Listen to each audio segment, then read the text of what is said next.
What is up, fraction friends? Max here with another video. We're going to talk about adding fractions with numbers. So this is something that when I teach calculus, I've even taught differential equations. This is something that students struggle with because there's this common mistake that everybody wants to do that they can't stop doing. And it is my mission in life to get people to stop doing this. Okay, so what is this horrible mistake that people keep making that is so detrimental to your mathematical education? Well, let's talk about two fractions, 3 over 8 plus 1 over 8. I want to give an illustrative example as to why this mistake is the wrong thing to do, and then we'll talk about how to actually add these fractions together. So remember, this is like we have a pizza, or we have a pie, whatever you're hungry for today. And we've cut it into 8 equally spaced, equally sized slices. That's what the denominator of a fraction means. How many slices are there of the pie? There's 8 in total.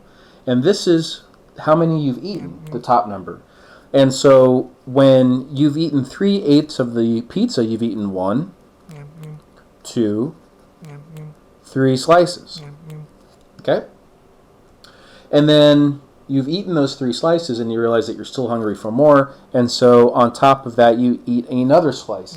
Now we can just see in this picture right now that that's 1/2. You've eaten 1/2 of a pizza. All right? The wrong thing to do, the very common mistake, is students add the top numbers together, 3 plus 1, and they add the bottom numbers together, 8 plus 8, and they get 4 over 16. All right? And now what we're going to do is we're going to cancel common factors. So remember, 4 is 4, 16 is 4 times 4. All right? Now remember, anything divided by itself, as long as that something is not 0, is 1. So 4 divided by 4 cancels, and we are left with 1 over 4. Now, 1 over 4 is a quarter. We did not eat 3/8 and then 1/8 only to eat a quarter of the slice of pizza. As a matter of fact, 3/8, that's more than a quarter from the get-go. All right, so that's why this is wrong, ultimately. We don't want to do that. We do not add the tops and the bottoms together.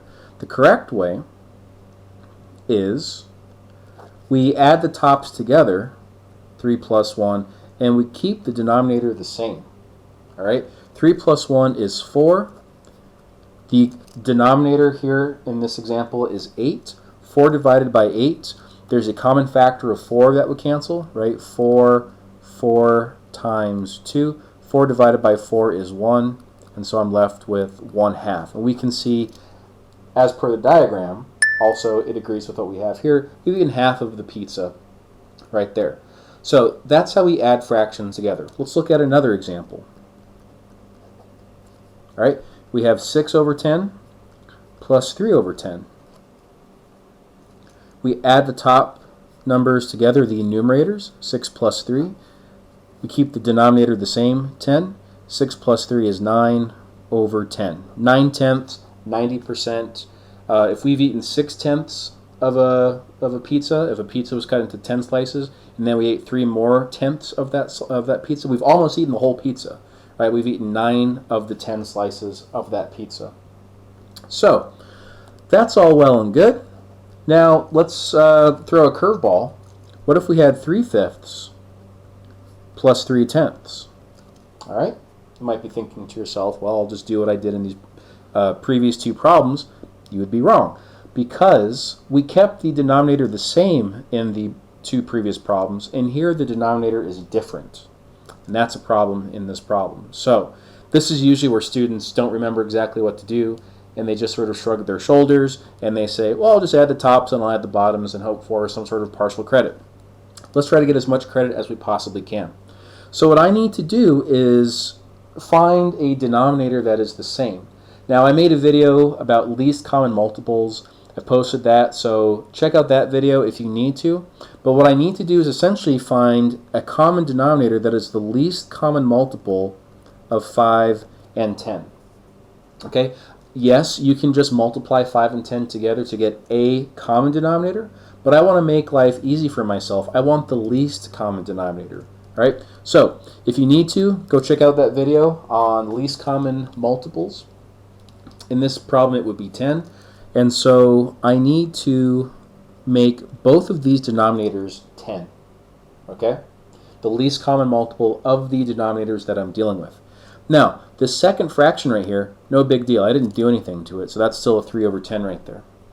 But the question is, what do I do here? So what you do is you ask yourself, what did I do to get from 5 to 10? Well, I multiplied it by 2, right? So in order to balance that out, I must also multiply the top by 2, all right? If this is a 5 times 2 down here, then that's got to be a 3 times 2 up there. And I'll explain why in a little bit here. But I actually get the problem that I had up here. 3 times 2 is 6, so that's 6 over 10 plus 3 over 10. And now I add the tops together. Now my denominators are the same, so I don't have to do anything with those. And I get 9 over 10. Now, what is this math magic that I did right here? All right, so what I had 3 over 5. Now remember, when I multiply things by 1, I don't change the value, right? There's this this term for math called the multiplicative identity. If I multiply any number by 1, I get that number back again. 5 times 1 is 5. 7 times 1 is 7. 8 million times 1 is 8 million. So what I'm going to do is I'm going to multiply by 1. But I'm not going to multiply by any old one. I'm going to multiply by a clever choice of 1. Remember, any non-zero number divided by itself is 1. So really I'm multiplying by 1 right here. Now the reason why I'm multiplying this by 2 over 2 is because I wanted this 10 in the denominator right here. 5 times 2 is 10. That's the whole point, is to get my denominator to be the least common multiple, which is 10 in this problem right here. Okay, so 3 times 2 is 6. 5 times 2 is 10. And that's how I got this 6 over 10 right here. All right? The whole point is to make the denominators the same, and we want to do so with the least common multiple of the two denominators that we're dealing with in this problem. All right? Let's try another problem. We have 2 over 7 plus 5 over 4.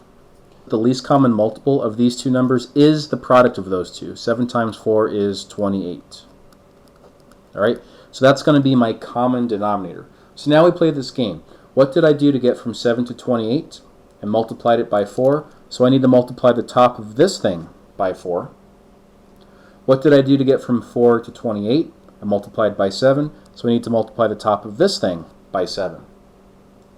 All right, so I get, well, first off, let's just reemphasize, since this is the second example of this. This is 2 times 4 over 7 times 4. This is 5 times 7 over 4 times 7.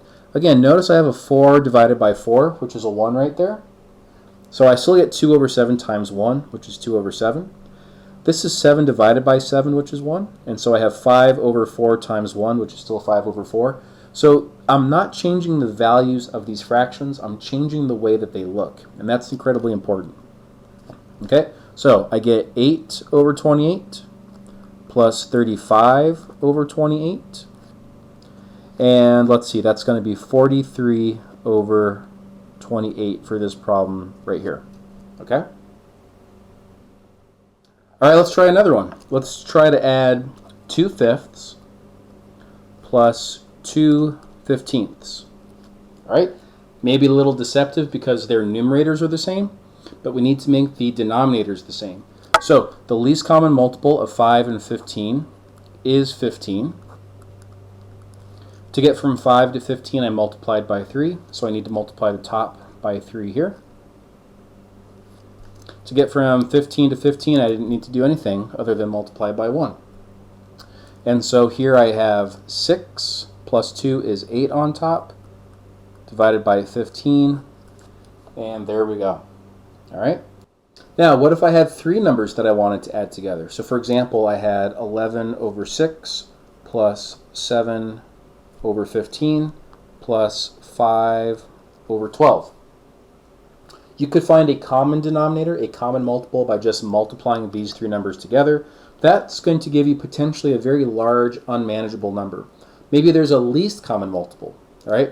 So I'm going to link the least common multiple video in the description to this video, but the least common multiple of 6 and 15 and 12 happens to be 60. All right, so if you need a refresher on finding least common multiples, link in the description below. So all of these fractions now need to have a common denominator of 60. Okay, so how did I get from 6 to 60? I multiplied by 10, so I will multiply the top by 10 right here.